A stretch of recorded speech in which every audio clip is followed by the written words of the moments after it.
Welcome to another edition of Across the Nation here on AmericanFreePress.net. I'm American Free Press editor Mark Anderson, and I'm with the Herald Schools Superintendent David Thweet here in the rural school district of Wilbarger County in Texas, Northwest Texas to be exact. He's the superintendent that was involved about 3 years ago in the fall of '07 passing what was considered a controversial law to allow school staffers trained and licensed to bring their firearms, concealed guns, to school to protect students and staff. Thanks for being with me, David. Glad to be here. I appreciate you visiting with me on this day, August 9th, 2010, and we're here in your office at the Herald Schools. How did this come about? Did the staff warm up to this fairly well once they understood what was happening? Absolutely. I think we moved into it fairly slowly with security measures, and I think that they understood the need for us being in an isolated area, 17 minutes by, I guess 70 miles, 30 minutes from law enforcement, that we had to have some kind of protection. So I think they're pretty much, actually I would say 100% behind it. Great, and obviously you've had no incidents here. No.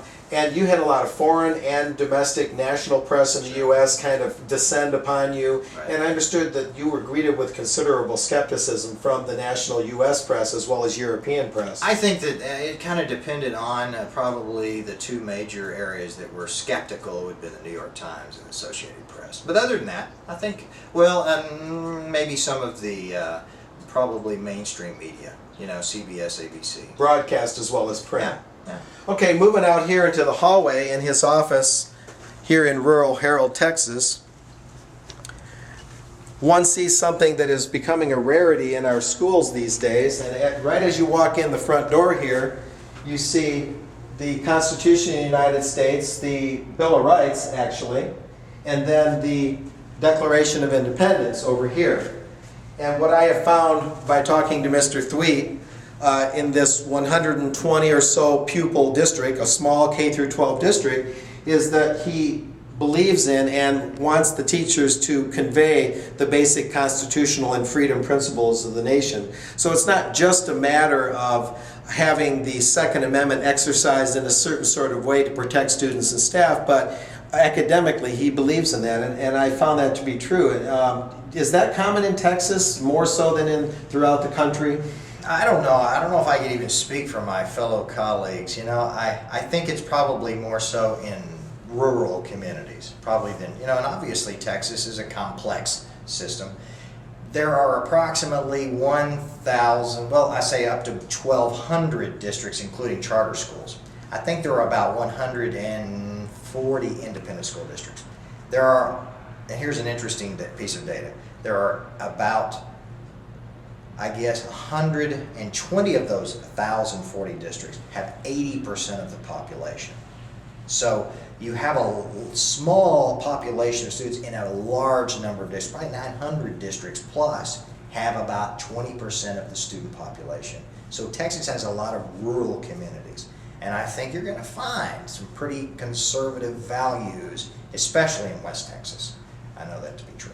Interesting. So back to the firearms issue, you're going into your third year of this policy where staff is allowed, as long as they're trained and licensed, to bring concealed handguns to school and to keep it anonymous and to keep it unknown, so there's an uncertainty element against any would-be Right. intruders. You're going into your third school year. Does it look like smooth sailing at this point? Absolutely, yeah. The only conflicts we've had are the people that have poo-pooed the idea at all have been from the liberal media, or I guess people who don't quite understand what it's like to be out here and unprotected.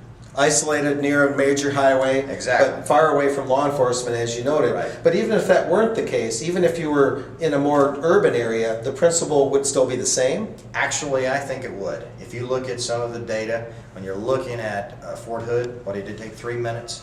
Virginia Tech took a whole 9 or 10 minutes. We have some disturbing data, when it comes to police intervention to prevent a shooting. Yes, police were very flat-footed and very tardy in responding to Virginia Tech, in responding to Columbine. And we've had recent shootings in Connecticut where a man even called during his melee, and as I understand it, something even more recent in Michigan, a violent shooting. And these sorts of incidents, I imagine, happen anywhere, urban, rural. Well, what I always say, and this has kind of been my mantra lately, we, the citizen is your first responder. You're your first responder. You know, not the police. I know they love to say that the police and the ambulance folks would love to say they're first responders, but you or a citizen or your family member are the first responder. You've got to know what to do. Ultimately responsible first and foremost Right. for our own self-defense. Police are just an extension of that natural born right of self-defense, which is a principle I believe Frederick Bastiat, who wrote about the law, a French statesman, wrote about at one time. Sure. And I had one particular policeman call me after the situation in in August of 2008.